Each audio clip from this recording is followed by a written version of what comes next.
fell under the umbrella of Islam and good governance. As it was earlier mentioned, good governance, this is, I quoted Kofi Annan saying, good governance is perhaps the single most important factor in eradicating poverty and promoting development. Okay, next one, please. And we found out that the principles of good governance are compatible with Islamic teachings and values. Number one, promoting participation of all stakeholders, that's also Islamic, oriented toward consensus, deliberation, mushawara, having strategic direction or vision, showing performance responsive to stakeholders' needs, having accountability and transparency, bearing justice, equity, and legal enforcement. Now, these also reflect Islamic values on leadership. Next, please. One of the thrusts of the program is to promote the spirit or the motivation for healthy lives. And that's, we did it by reviving the golden age of Islam in the area of health. As we might be aware that in the Renaissance, in the medieval age, it was the golden age for health in Islam. We are not unfamiliar. We know of scholars, big names like Ibn Sina, Ibn Rushdi, Ar-Razi, whose books, whose thinkings were quoted and used as reference for Western medicines. So the question is, why now Muslims have poor health status? In the golden age, our Islamic medicine was used as reference by the Western, but now, why are we lagging behind? Now, in our study, which also we put in our book, this one, we identified because there is this kind of marginalization of Islamic medicine, which is caused by both the external and internal factor. Now, the external factor is that Islamic medicine wiped out from curriculum in the West, developed over Western medicine, and then where the Western medicine developed. And then the second, philosophy of Islamic medicine in modern age was viewed as non-academic, non-scientific, because we use spiritual power, prayers, and all this one, which are considered as non-scientific in the Western modern views. And now, this one is more important because this is what we can make intervention into. Is from internal Islamic discourse is there is this dichotomy of science into Shari and Ghairu Shari, and which was epitomized by Imam al-Ghazali, our renowned scholars, in his masterpiece Ihya Ulumuddin. There, Imam al-Ghazali divided science into Shari and Ghairu Shari. And Shari means those sciences or knowledge which are related to ubudiyah. That's the relationship of human beings with Allah. You know, like prayer, like fasting and all this. And other sciences, health and others, computer for example, they are regarded as ghairu shari, and they are only mahmud. And mahmud means good. They are good, but not shari.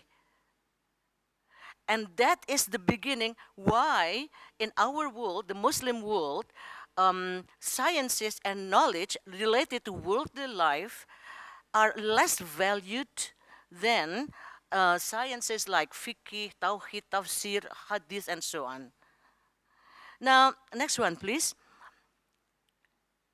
How can Islam reflect its humanity mission? As we are all aware that Islam was revealed as a rahmatan lil alamin, to bring blessing to the whole universe, not only to human beings, but the whole universe, not only to human beings and moreover to Muslims, not only that, but how can we materialize this mission? There are three things that we propose in our program. First, don't promote the paradigm of no, binary approach. Let's promote non-binary approach. As suggested by Imam Al-Ghazali, it was binary. You know, Shari, Ghairu Shari, haram, halal, men versus women, worldly life versus akhirat life. So by putting things in these binary positions, then we will marginalize a segment and then create the otherness. This is the dominant group and the other is less dominant, less important, less not equal then. And the second one, instead of applying this binary approach, we apply multi-dimensional comprehensive approach. This is needed so as to include all elements and not disenfranchising any segment. Men, women, Shari, Ghairu Shari, Halal, Haram, these are all issues that we need to pay attention to. And then the third is inclusive rather than exclusive principle should be adopted. Thank you. Next, please. How can this be achieved? Now, we can achieve this by moving forward from narrow, politicized Sharia to broad and inclusive Maqasid Sharia, which earlier we discussed that they are compatible with universal human rights.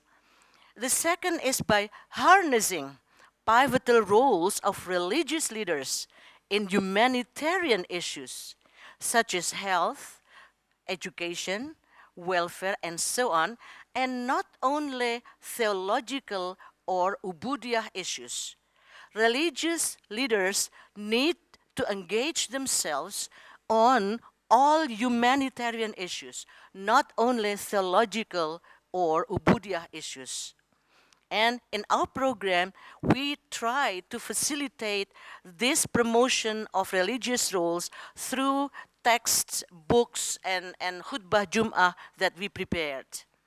And the third one is opening up the minds of Muslims to go beyond religious symbols. And we go to more substantive issues of the religions, like what is the maqasid sharia, the goal of Sharia is welfare, is maslaha. What is maslaha? How can we achieve maslaha? What's the situation of human beings' life? What can we do to promote this maslaha? So these are the issues that we need to handle, not just symbols, physical symbols especially. Thank you. Next one, please. Oh, that's photo seminar workshop. Go ahead. We can go quickly over this. Again, yes, yes. So these are participants. Yes. Okay, yes. Now this one, Baksul Masail, is the deliberation. Okay. Okay, these are the religious leaders. Yes, and this is budget training. Okay. Wallahu a'lam bisawab. No, thank you. Assalamualaikum warahmatullahi wabarakatuh.